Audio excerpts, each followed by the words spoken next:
నిమిషమైన నిన్ను విడిపోక నిలిచిపోనా నా శశిరేఖ పగడమంటి పెదవి పైన చదువ చిరునవ్వుగా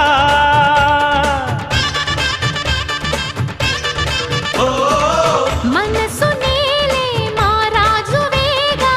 సొగసు రాజ్యం సొంతం కాగా తనివి తీరా అణువు అణువు అందుకో కానుకా ఆశల తోటకు ఆమని తెచ్చిన ఓ మేనక ప్రతి ఒక్కరే కాపుని పున్నమి కావాలిగా కన్నెనాగై నన్ను నువ్వల్లు